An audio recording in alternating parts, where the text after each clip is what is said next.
Today, on Martha Stewart Living's The Art of Weddings, satisfy your sweet tooth with our salute to wedding cakes. You don't have to be headed down the aisle to appreciate this mouth-watering art form.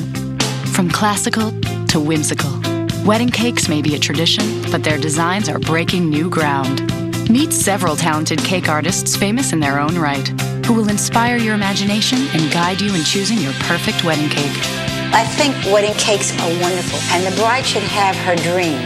For me, the tricky part is to translate her fantasy into a reality. Sit in with Sylvia Weinstock, who's almost as famous as the celebrities she bakes for, as she helps a bride envision the perfect cake for her wedding. Visit Freed's Bakery in Las Vegas, Nevada, where brides and grooms incorporate their own personal touches into every creation. And meet the ballet dancer turned cake maker Ron Ben Israel as he makes delicate flowers out of sugar. I say to my crew, we're only as good as our last cake. It's a performance each time. We'll see how these extraordinary bakers have elevated the wedding cake into a work of art. So if you're planning a wedding of your own or just want to learn more about the exquisite art of baking, join us as we go behind the scenes and into the kitchens of these great artisans to explore the art of weddings.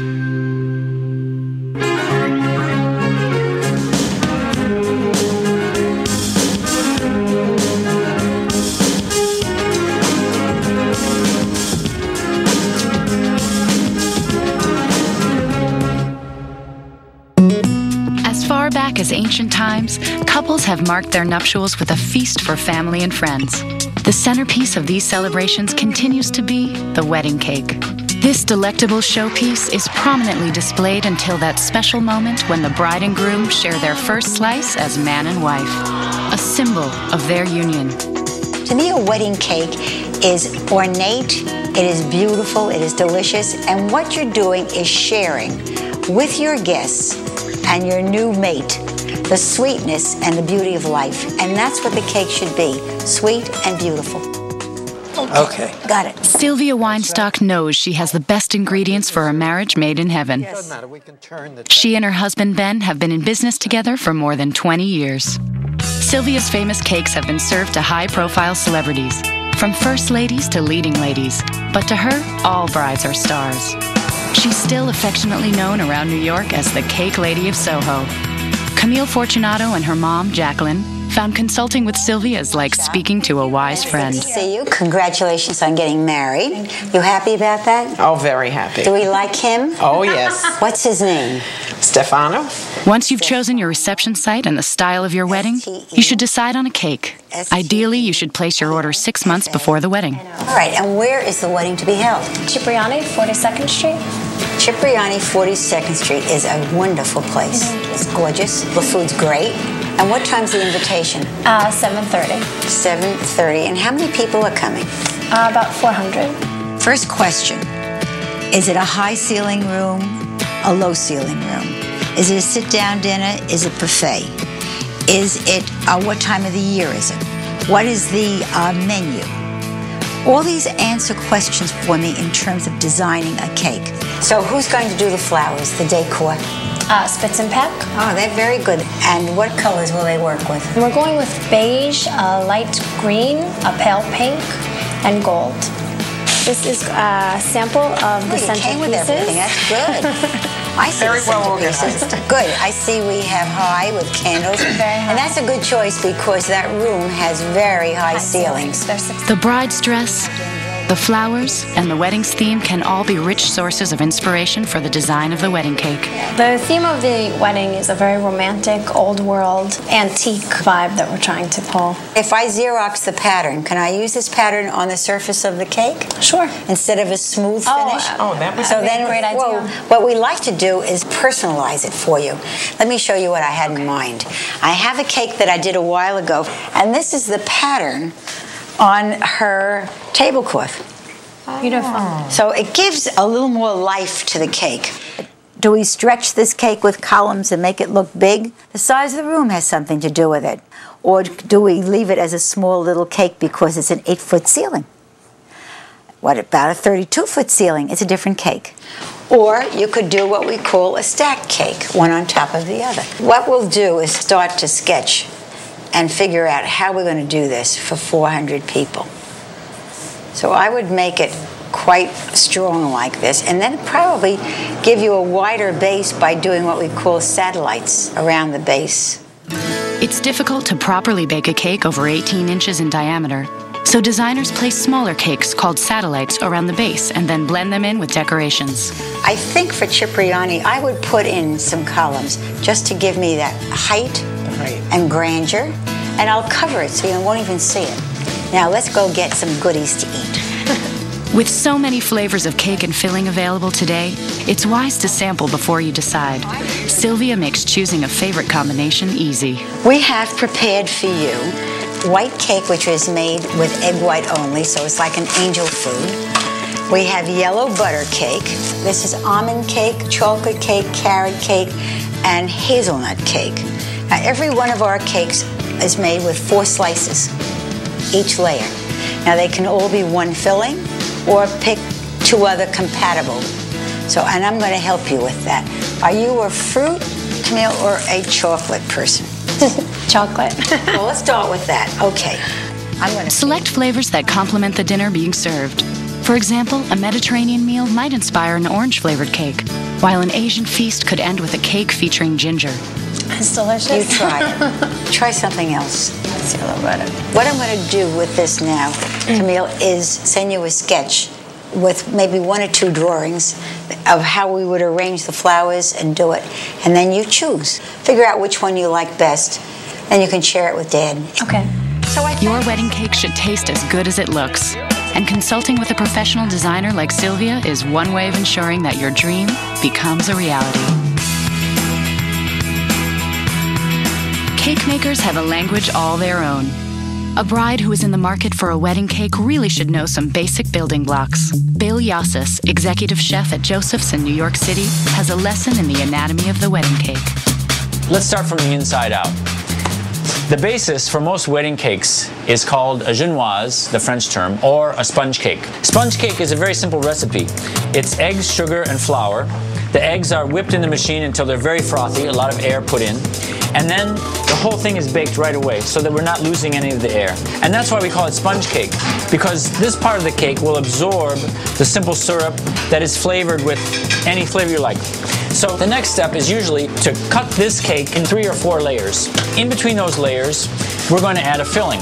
Now that filling could be the most traditional, which is buttercream. Buttercream could be used in the center. It could also be used to go on the outside of the cake, which we call masking the cake. Besides the cake itself, sometimes the structure of the cake can be made with edible materials as well. Sugar or pastillage, this is just powdered sugar, a lot of gelatin, and hot water. We roll it out just as you would a dough and let it dry for several days. It's very brittle, but it's also very strong. So this could be used as a support for your cake, and this pastillage can be shaped in any way that dough could be shaped. And you can make all kinds of filigree and points and decorations with this material. So it's edible, but it's mainly used as a decorative element on the cake.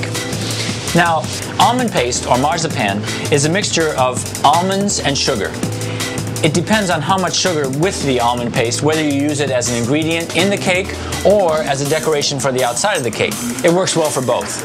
And especially works well, and one of the oldest uses of marzipan, is to make decorative fruits, which can be shaped to look almost exactly like the fruit itself. We can also get a very, very thin coating by using rolled fondant.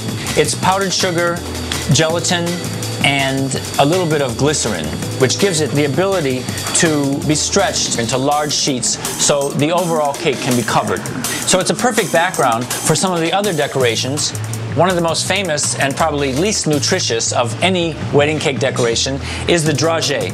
Dragées are little balls of caramelized sugar covered with a silver kind of food coloring. It would have been made with silver leaf in the 19th and 18th century. Dragées are still used today on many wedding cakes. There's other kinds of coverings. If we don't want to stick with just the all-white covering, you could use a ganache, which could also be a filling. Ganache is a mixture of cream and chocolate that have been emulsified together. That's why we get that very viscous, unctuous, and delicious flavor. Another ingredient that we like to use in wedding cakes is hazelnut paste. Think of it as peanut butter but made with hazelnuts, which could be mixed with the buttercream or could be used as a filling itself for a full layer of the cake. Very rich, very delicious. One of the most interesting decorations, and probably what people notice the most, is royal icing.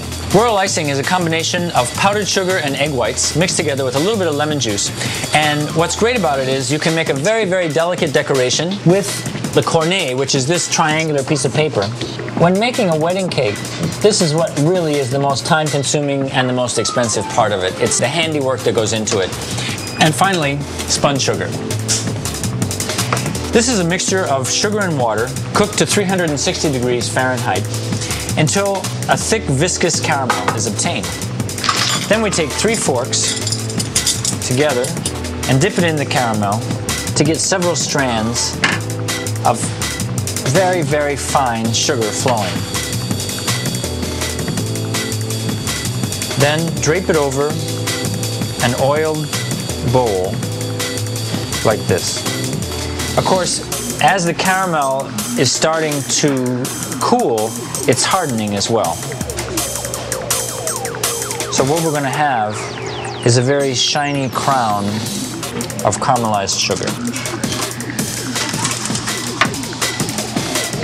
As it cools and sets, you can use it as a final decoration for the wedding cake. And all of these techniques and decorations are centuries old. Coming up, Bill takes us on a journey back in time to discover the evolution of the wedding cake.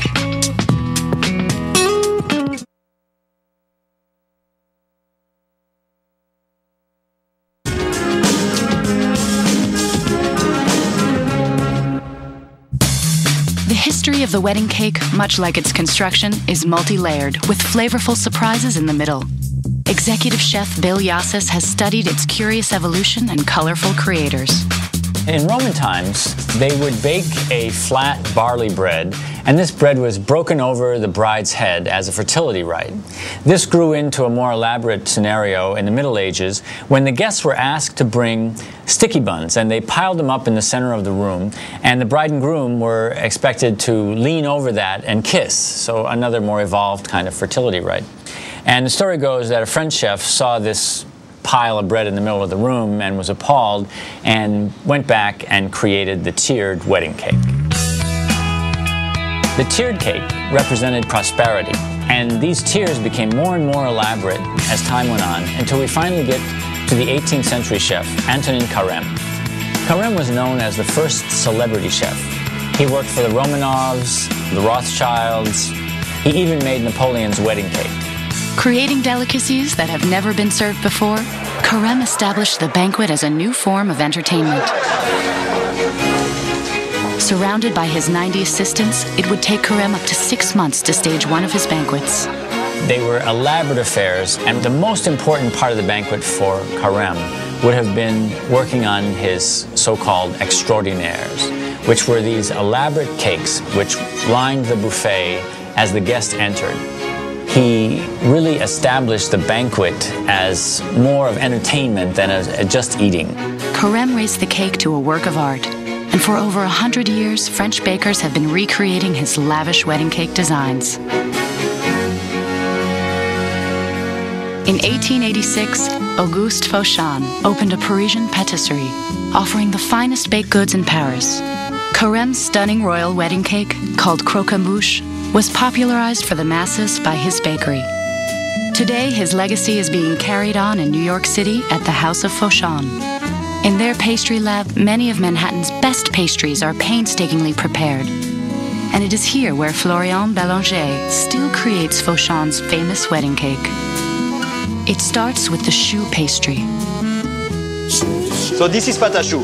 It's made of flour, eggs, butter and water, little bit of salt, little bit of sugar. The choux forms hollow puffs when baked, allowing the centers to be filled with cream. These are called profiteroles. Several rings of small cream puffs form the cake's bottom layer.